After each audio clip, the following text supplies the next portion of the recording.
So we are going to continue with object-oriented programming in Python. This is the second tutorial. If you've not followed the first one, please, it's better you follow it, or you simply take some time to write all this. But I suggest you go back to look at the tutorial one on object-oriented programming in Python. And also just a reminder to subscribe to my channel by clicking in the subscribe button below this video. In that way, you can actually encourage me to continue making these free lessons for you. All right, so in tutorial one, we built up this file and we say this file is the employee file and it contains the employee class. So employee class is a model of an employee. So we specify the attributes of the employee using a constructor.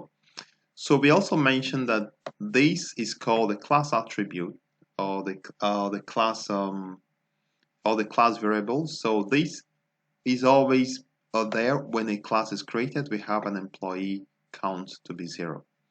So each time a new employee is created, we have to increase the count by saying employee count is equal to employee count plus 1. So this is a shorthand way of saying employee count is equal to employee count plus 1. All right. So then we have a method called showEmployee that prints out details of an employee. So it takes the name, it prints out name, last name and first name. Okay, this is a typo, first name, and then also print out the department. So I'm going to exit from this class. Meanwhile, if I run this class, you see that it will run perfectly without displaying anything, because the class is well created. So I'm going to go back to the main program so that we'll see how we can actually use this class to create objects or to create instances of employee. One terminology in object-oriented programming is called instantiation. Instantiation means to create a new instance or a new object from a class. So I have this oop.py, so this is like where we started from. So now how do we use the employee class that we've created? How do we use it in this place? The first thing we want to do is to import this class into this file. So to import something in a different file into another file, you simply use the import statement. So import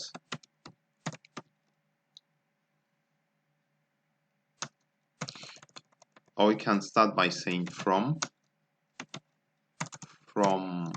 employee. So from keyword, the what follows it is a file name. So from employee import employee. So what is happening here is that I'm telling Python to, from the employee file, to open the employee file, to check inside the employee file. It's going to see a class called employee and it's going to import it. So just like I said before, it's a best practice to use the class name and the file name to be the same, but it is not a rule, but it is the best practice to do this. So now, as we've imported employee into this file, I can now create an object of the employee type. Or I can say I'll now instantiate a new employee.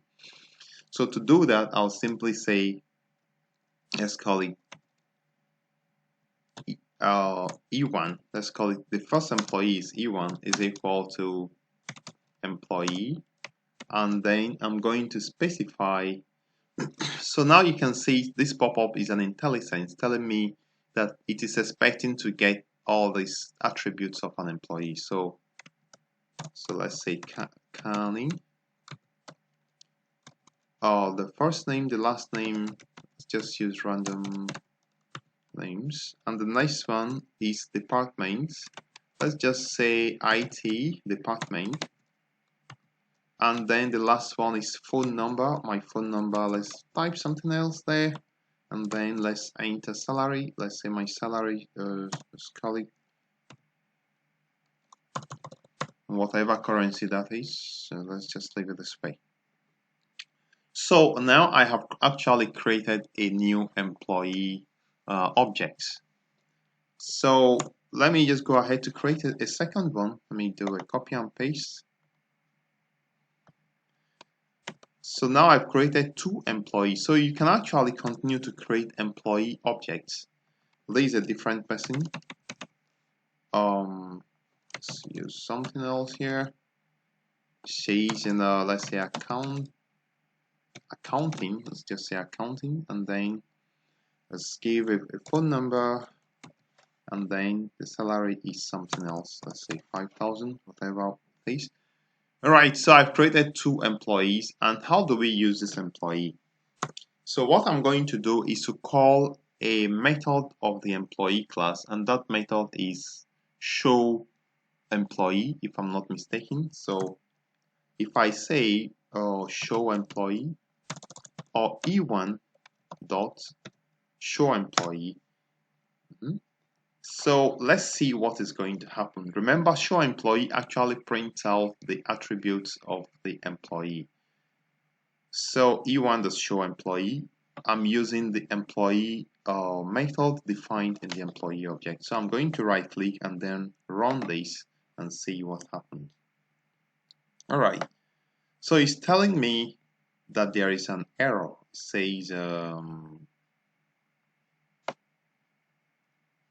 It says must be string and not a tuple. So where is this problem coming from? It's coming from must be string and not a tuple, coming from employee.py, line 18. So let's get back and see if we can correct this problem. So I think the problem is coming from the print statement in the employee class. So let me open this employee class and let's correct this problem. As I'm going to correct this problem, I'm going to explain to you what really is the problem. So now the print method in Python takes only strings, right? So the print method takes only strings. And now it's telling me that I'm passing in a tuple, which let's see where it's coming from. So let me take out this self and see. And of course, it's not going to work. Okay, so let's do it this way. Let's start by saying str let's say details equal to, let's say all of this is actually a strange kind of error I'm getting. But just like I mentioned before, debugging skills is very important. So I'm going to just print details or detail or whatever. So let's see if we can convert to string using the str function in Python. And I'm going to close here as well. So now I'm converting everything to a string and I'm printing it out for the output. So I'm going to So I'm going to run this to make sure everything is fine, and I'm going to go back to open the main file, which is I call the oop.py.